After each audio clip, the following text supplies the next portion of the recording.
Muy buenas noches, seguimos estudiando esta carta tan hermosa y hoy vamos a iniciar con el capítulo 4, versículos del 1 al 10. Y antes de iniciar con la lectura de los versículos, quisiera yo meditar en algunas preguntas que normalmente nos hacemos cuando estamos vulnerables o cuando estamos en un concepto de duda. ¿Aún no tienes respuesta a tus oraciones? ¿Concluyes que Dios no te escucha? ¿O posiblemente Dios te ha olvidado? ¿O hasta cuándo, Señor? ¿Hasta cuándo verás la aflicción de tu siervo? En ocasiones ha pasado por nuestra mente este tipo de preguntas y si bien no las expresamos, pero se quedan ahí en nuestro corazón. O cuando las expresamos, lo hacemos como si fuera un tema de queja. Recordemos que nuestra fe es viva y ha sido el tema que hemos estado centrando cada noche en estas citas y por lo tanto está llena de acciones prácticas. Tenemos el alimento espiritual y llega el momento de ponerlo en práctica. En este capítulo se inicia con un acontecimiento que pasa desde un círculo tan íntimo como es un matrimonio, una familia o incluso una amistad.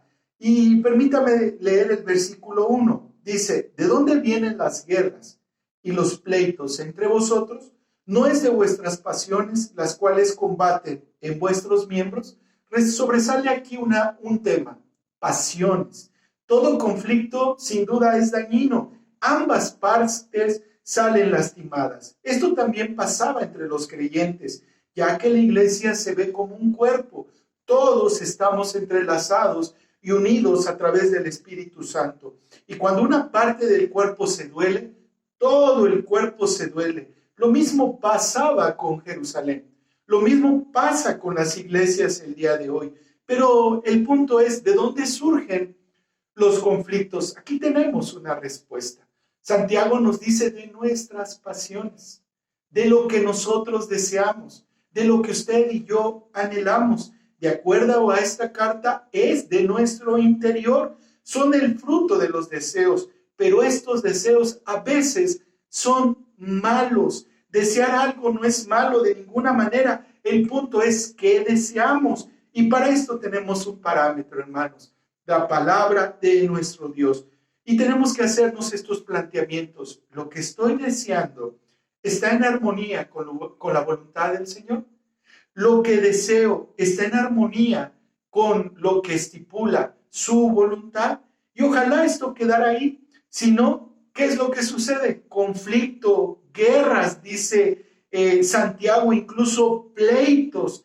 Qué difícil, pero es una realidad. Y cuando estamos pensando en algo, lo primero que nos roba este pensamiento es la paz.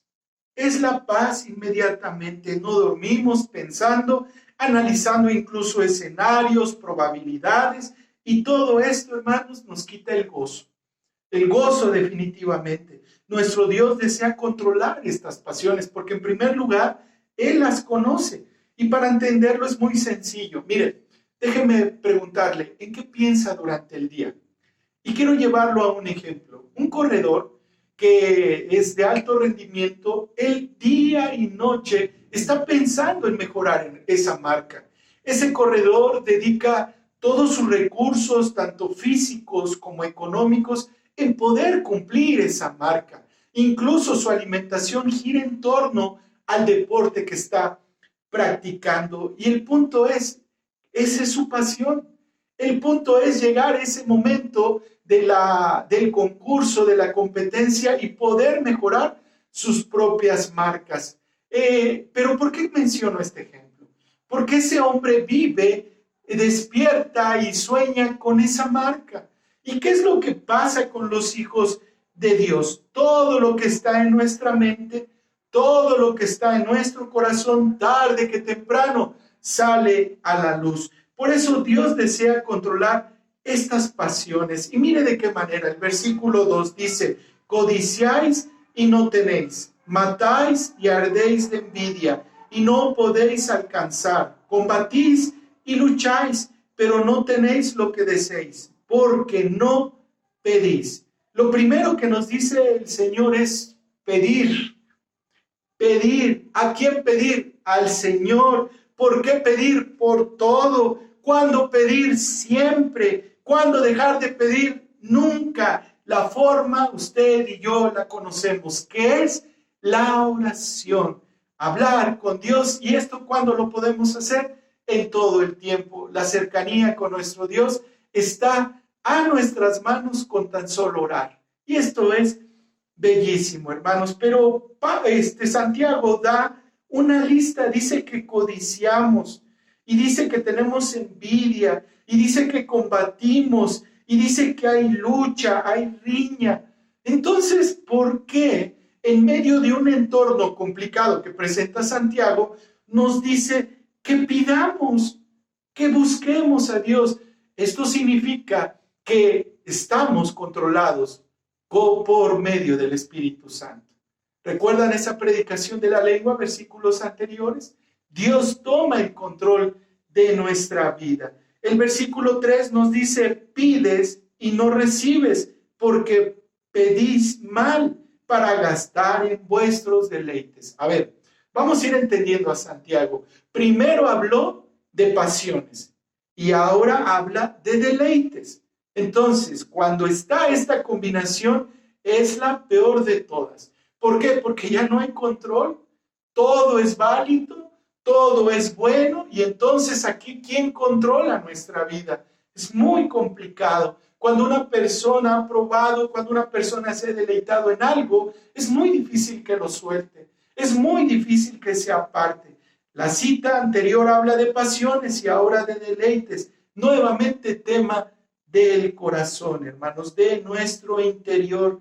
Entonces, Santiago nos da una definición de lo que comúnmente él veía y testificaba en la iglesia de Jerusalén. Guerras, codicias, muerte, envidias, y todo esto se concluye en algo que es lamentable, pero es necesario decirlo: desánimo. Hay mucho desánimo a veces en el pueblo de Dios. Intento y parece que camino 2 pasos y retrocedo 3. Leo, pastor, oro y esto no mejora.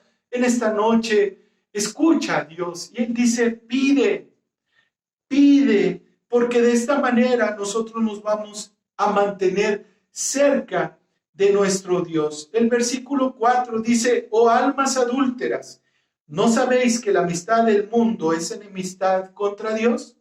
Cualquiera, pues, que quiera ser amigo del mundo se constituye enemigo de nuestro Dios. Y quiero profundizar un poquito en este punto, porque a veces pensamos, ya soy cristiano, entonces me voy a aislar, ya no voy a tener relación con nadie, ya no le voy a hablar a esto. Es todo lo contrario. Cuando Dios hace una obra en tu vida y en la mía, lo que Él pretende es que ahora nosotros caminemos en luz y de esa manera seamos luz a todos los demás. ¿Te imaginas que el Señor Jesús, que encarnó, se hizo hombre y empezó su ministerio en esta vida, estuviera escondido? No, Él aprovechaba una fiesta, Él aprovechaba un evento, Él aprovechaba las sinagogas. ¿Para qué? Para compartir la palabra de nuestro Dios. Pero Santiago dice, oh almas adúlteras. ¿Qué significa esto? Personas con una doble moral, con un doble pensamiento. Cuando estamos con unas personas somos de una manera, pero cuando estoy con otras cambiamos radicalmente. En la iglesia, hermano, tenemos que entender que hay también temas complicados, pero también hay personas complicadas. También hay personas que generan conflictos, pleitos. Tenemos que ser cristianos de acuerdo a esta carta, hermanos, de 24/7, en todo momento, en todas las circunstancias. Y esto es muy sencillo de saber si lo estamos haciendo y si estamos practicando una fe viva. Muy sencillo. Miren, ¿cuántos de nosotros en nuestro trabajo han dicho que son cristianos? ¿Cuántos podemos decir, amén? Todos mis compañeros saben que yo soy cristiano. Quiero decirte, a lo mejor no es tu caso, pero asistes a una escuela. ¿Cuántos de tus compañeros saben que el día domingo te congregas? Incluso sirves con mucho amor a algún ministerio. ¿Cuántos podemos decir, amén? Gloria a Dios. ¿Cuántos de nuestra familia saben que ahora leemos y oramos? O a lo mejor todavía somos cristianos de la secreta, silencio absoluto. ¿Cuántos podemos decir, amén, mi familia, mis compañeros de trabajo, mis compañeros de la escuela saben que yo soy un siervo de Dios? De lo contrario, dice Santiago, y esto es muy fuerte, dice enemigos de Dios. Entonces, o estamos como amigos o estamos como enemigos de Dios. ¡Qué fuerte palabra! ¿Te imaginas que a ti te dijeran enemigo de Dios? O a mí me dijeran tú eres enemigo de Dios. Hermanos, lo que quiero entender con este versículo es que no hay puntos medios. Santiago es directo y contundente con esta carta. O eres amigo de Dios o te constituyes enemigo del Señor. ¡Qué fuerte carta! Unos ejemplos de ellos fue Judas. Estuvo con él, pasó este ministerio de 3 años y al ver que el reino no se iba a establecer en ese momento, entonces dijo, yo creo que aquí no es mi lugar, entonces se ahorcó. ¿Te acuerdas de Sodoma y Gomorra? Se trataron de levantar contra Dios y fueron consumidos. Satanás fue derrotado en la cruz del Calvario. Gloria a Dios. Un día este mundo se rebeló contra Dios y fue destruido y consumido por un diluvio. En otra ocasión, los hombres pretendieron hacer una gran torre y evidentemente el Señor confundió su lenguaje y desde ahí vienen todas las naciones. Pregúntate en esta noche, ¿soy amigo de Dios o soy enemigo del Creador? Versículo 5. ¿O pensáis que la Escritura dice en vano? El Espíritu que el que ha hecho morar en nosotros nos anhela celosamente. Y lo habla con pregunta. Dios desea ser el único en nuestras vidas, hermanos. El único. Hablamos de pasiones, hablamos de deleites. El problema ojalá se quedara ahí, pero a veces toma el control de nuestra vida, toma el control de nuestro corazón. ¿Y saben qué sucede? Ponemos primero nuestras pasiones, ponemos en primer lugar nuestros deleites y después Dios. ¿Qué debería de ser? Al revés, todo lo contrario. El Señor es celoso. El Señor es celoso. Quiero tener lectura de 2 acontecimientos ahí en Éxodo. En el capítulo 20, versículos 3, 4 y 5 nos dice, no tendrás dioses ajenos delante de mí. No te harás imagen, ni ninguna semejanza de lo que está arriba en el cielo, ni abajo en la tierra, ni en las aguas debajo de la tierra. No te inclinarás a ellas, ni las honrarás, porque yo soy Jehová tu Dios, fuerte, celoso, que visito la maldad de los padres sobre los hijos hasta la 3ª y 4ª generación de los que me aborrecen. ¿Te acuerdas que hablábamos de los enemigos de Dios? Ve esta cita. Dice, no tendrás dioses ajenos delante de mí. Entonces, si nuestras pasiones y nuestros deleites nos controlan, vamos a desobedecer este mandamiento que nos dice en esta cita. Primero es Dios y en el siguiente lugar es Dios y por último lugar sigue siendo Dios. En otro momento un juez llamado Gedeón, Dios tenía un plan y un propósito para él. ¿Y saben lo primero que le quitó Dios a Gedeón? Mire lo que dice el capítulo 6, versículo 25 y 26. Aconteció que la misma noche le dijo Jehová, toma un toro del hato de tu padre, el segundo toro de 7 años, y derriba el altar de Baal que tu padre tiene, y corta también la imagen de acera que está junto a él, y edifica altar a Jehová tu Dios en la cumbre de este peñasco, en lugar conveniente, y tomando el segundo toro, sacrifícalo en holocausto con la madera de la imagen de acera que habrás cortado. Por parte de Gedeón conocemos la historia, iba a liberar al pueblo, iba a defenderlo de aquellos enemigos, pero saben, una de las cosas que primero hace Dios es que quita cualquier estorbo en ese lugar. Entonces es hermoso como Dios le dice a Gedeón, quita eso, dice, quita eso, ese altar de Baal que tu padre tiene. ¿Cuántos altares nosotros tenemos? ¿Cuántas deidades aún tenemos? No, hermanos. Nuestro Dios no está en un madero. Nuestro Dios no está en un objeto de cera o de madera. Jesús resucitó. Él vive. Él no está en ningún lugar. Él está en su trono de gloria, hermanos. Por eso tenemos que cuidar este aspecto. Dios es celoso. Él no quiere compartir esa adoración con nadie.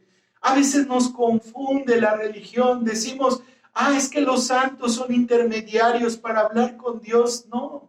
Tenemos un canal directo con nuestro Dios a través de la oración. No hay intermediarios. Es directo la comunión con nuestro Dios. Dios es celoso y además nos anhela. Y este llamado es por amor, hermanos. Por amor.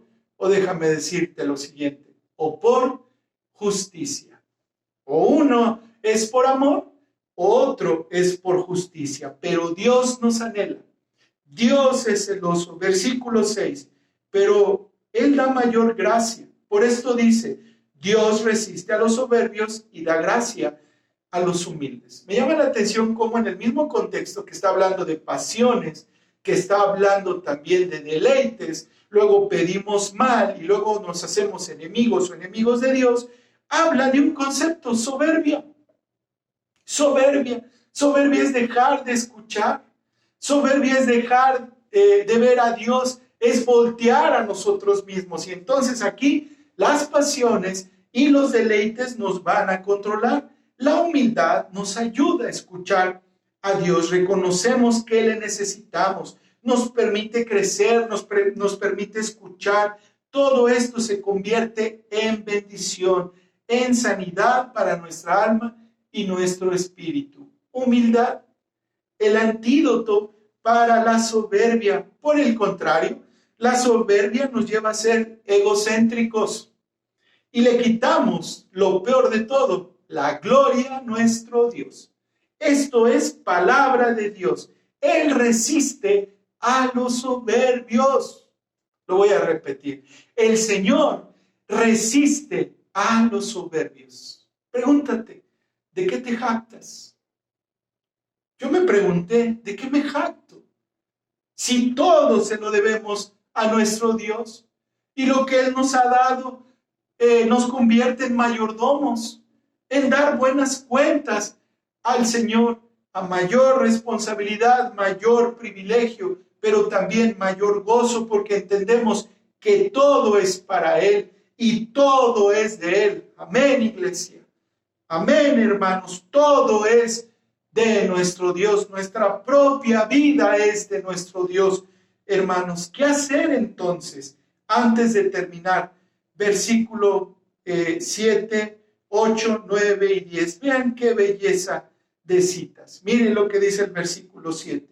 Someteos pues a Dios, resistid al diablo y huirá de vosotros. Entonces, viene humildad, soberbia, y en esta escala que viene dando de calificativos, Santiago dice, sométanse pues a Dios. ¿Y esto qué implica? Nuestras pasiones, nuestros deleites. Dios es celoso.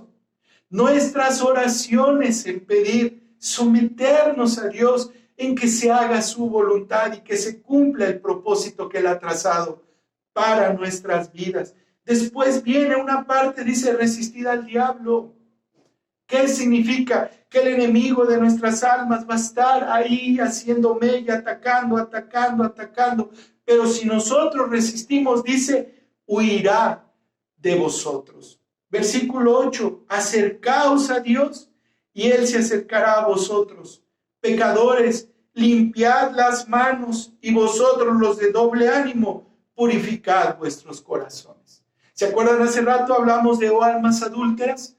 No queremos ser adúlteros en pensamiento y en práctica. Tenemos que purificar nuestros corazones. Y el medio lo tenemos, la oración, porque nuestro Dios es celoso. Después dice el versículo 9, afligíos y lamentad y llorad. Vuestra risa se convierte en lloro y vuestro gozo en tristeza. Humillaos delante del Señor y Él os exaltará. Humillaos delante del Señor y Él os exaltará. El primer obstáculo es la soberbia. Pero si nosotros nos humillamos, estamos viviendo una fe viva. Si nosotros nos purificamos, estamos llevando a la práctica lo que hemos aprendido. Si nosotros limpiamos nuestras manos, estamos perfeccionando nuestro camino. Si nosotros nos acercamos a Dios, estaremos sin lugar a dudas en luz. Pero si concluimos en someternos, se convierte en un círculo, hermanos, de bendición. Y Satanás, cuando hay un círculo bien cercado, no puede entrar, hermanos, no puede penetrar. ¿Con esto qué quiero decir? ¿Que no existen las pasiones? ¿O con esto no va a haber atracción a los deleites? No, yo no estoy diciendo eso. Yo lo que estoy diciendo es que cuando nos sometemos, nos acercamos, nos purificamos, nos limpiamos y nos humillamos delante del Señor, entonces estamos por el camino correcto, por el que le agrada a nuestro Señor. ¿Y esto qué trae como bendición a nuestras vidas? Evitar las guerras, evitar los pleitos, evitar ser enemigo de nuestro Dios. Sin duda ha sido un tiempo especial con esta enseñanza, hermanos. ¿En qué parte estás? ¿En qué etapa estamos? Dios quiere una iglesia que se someta. Dios quiere un pueblo que dependa de Él. Él es celoso, hermanos. Es una palabra que pocas veces mencionamos. Es una palabra que pocas veces tratamos. Pero o estamos con Dios o estamos sin Él. Hoy examinémonos. ¿Cómo estamos con nuestro Dios? ¿Más cerca? ¿Más sensibles? ¿En contentamiento? ¿Con paz? ¿O es todo lo contrario? ¿Amigo o enemigo de Dios? La decisión la tiene usted. Por eso hoy, si tú sabes y tu conciencia en esta noche te dice que tú no eres parte del pueblo de Dios, que has escuchado, que eres simpatizante, pero tu conciencia te acusa, tus pensamientos te dicen que no somos cristianos, arrepintámonos en esta noche. Digámosle a Dios siendo sinceros: Señor, yo no quiero ser tu enemigo. Todos los que se levantaron contra Dios terminaron derrotados y terminaron en perdición. Oremos en esta noche. Padre, gracias por esta bella enseñanza. Gracias por mostrarnos que tú eres un Dios celoso, que nos anhela, Padre amado, y por lo tanto no hay lugar a las pasiones y no hay un lugar a los deleites, Padre.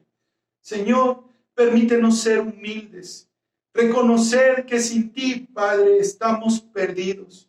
Somos como un barco en naufragio, Señor, pero contigo, Padre, hay un destino, hay un final, Señor, así como hay un principio. Y eso es, Padre, estar en comunión con tu Hijo Jesucristo. Señor, oro por mis hermanas y hermanos que han perdido el ánimo, Señor, que piden y no hay respuesta, Padre amado. Pero aquí hemos estudiado que sí es correcto pedir, pero solamente es una parte de la tarea. Tenemos que pedir, pero también limpiarnos, pero también someternos, también purificarnos, también acercarnos a ti, Señor. Entonces estamos hablando de un todo, de una fe viva, Padre amado. Gracias, Señor. Haznos hombres y mujeres practicantes del Evangelio, Padre, y en el lugar donde tú permitas que estemos, que podamos ser luz y sal a todas esas personas, Señor. Gracias por esta hermosa carta, Padre, y gracias por estos versos que traen enseñanza y mucho ánimo a nuestra vida. En Cristo Jesús oramos. Amén y amén. Que Dios les bendiga y que tengan una hermosa noche.